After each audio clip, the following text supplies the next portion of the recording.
সামরিক শক্তি বাড়াতে গুরুত্ব দিয়েছে বাংলাদেশ। প্রতি বছর জাতীয় বাজেটের একটি বড় অংশ ব্যয় হচ্ছে প্রতিরক্ষা খাতে। দেশে বিদেশে বিভিন্ন মহড়া এবং প্রশিক্ষণে অংশ নিচ্ছে বাংলাদেশের সামরিক বাহিনী, এমনকি গুরুত্বপূর্ণ ভূমিকা রাখছে জাতিসংঘের শান্তিরক্ষী মিশনে। সামরিক খাতে বাংলাদেশ যে গুরুত্ব দিচ্ছে তার প্রমাণ মিলেছে সম্প্রতি প্রকাশিত গ্লোবাল ফায়ার পাওয়ারের রিপোর্টে। বিশ্বের বিভিন্ন দেশের সামরিক শক্তি পর্যবেক্ষণ করে প্রতি বছর একটি তালিকা প্রকাশ করে সামরিক শক্তি পর্যবেক্ষক প্রতিষ্ঠান গ্লোবাল ফায়ার পাওয়ার।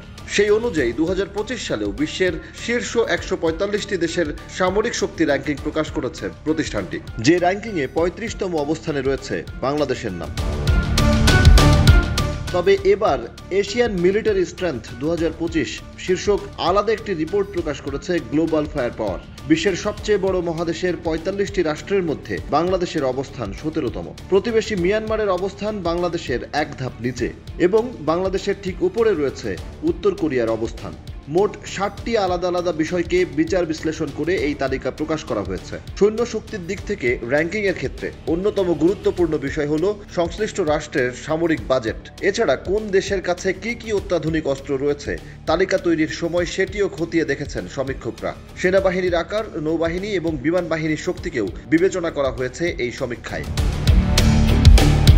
গ্লোবাল ফায়ার পাওয়ারের সূচক অনুযায়ী এশিয়ায় সামরিক শক্তিতে শীর্ষস্থানে রয়েছে রাশিয়া, তবে বিশ্ব র্যাঙ্কিংয়ে শীর্ষস্থান যুক্তরাষ্ট্রের দখলে। তালিকা অনুযায়ী এশিয়ায় সামরিক শক্তিতে রাশিয়ার পরে রয়েছে চীনের অবস্থান। এছাড়া শুরুর দিকে আরও রয়েছে ভারত, তুরস্ক, দক্ষিণ কোরিয়ার মতো দেশ। পরমাণু শক্তিধর হলেও পাকিস্তানের অবস্থান বেশ কিছুটা নিচে, আর বাংলাদেশ রয়েছে 17তম অবস্থানে। গ্লোবাল ফায়ার পাওয়ারের রিপোর্টে বলা হয়েছে বাংলাদেশের মোট সামরিক বাহিনীর আকার প্রায় 7 লাখ।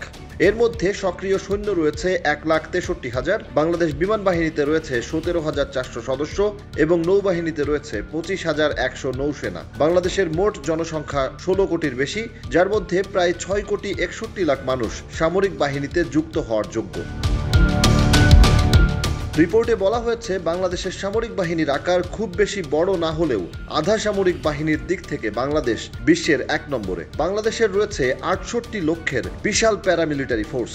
যুদ্ধ বা রাষ্ট্রের যে কোনো জরুরি প্রয়োজনে তারা সহায়ক শক্তি হিসেবে কাজ করতে পারেন। বাংলাদেশ সবসময় তার সামরিক বাহিনীকে শক্তিশালী এবং আধুনিকায়ন করার চেষ্টা করছে। তারই অংশ হিসেবে যুক্তরাষ্ট্র, চীন, তুরস্ক সহ বিভিন্ন দেশ থেকে সামরিক সরঞ্জাম কিনে থাকে বাংলাদেশ। বাংলাদেশ তার নৌবাহিনীর জন্য সাবমেরিন কিনেছে। তুরস্ক থেকে আধুনিক ড্রোনও কিনেছে বাংলাদেশ সেনাবাহিনী। বাংলাদেশ তার বিমান বাহিনীর অত্যাধুনিক যুদ্ধ বিমান কেনার জন্য প্রচেষ্টা চালাচ্ছে। প্রতিবেদন অনুযায়ী বাংলাদেশের বিমান বাহিনী বহরে 212টি বিমান আছে, যেখানে যুদ্ধ বিমান রয়েছে 44টি। এর মধ্যে চীনের নির্মিত F-7 যুদ্ধ বিমান আছে 36টি, আর সোভিয়েত ইউনিয়নে তৈরি 8টি MiG-29 রয়েছে বহরে। এছাড়াও রয়েছে 14টি Yak-130 বিমান, যেগুলো প্রশিক্ষণের কাজে ব্যবহৃত হলেও হালকা আক্রমণ চালানোর উপযোগী। রাশিয়া থেকে বিমানগুলো কিনেছে বাংলাদেশ বিমান বাহিনী।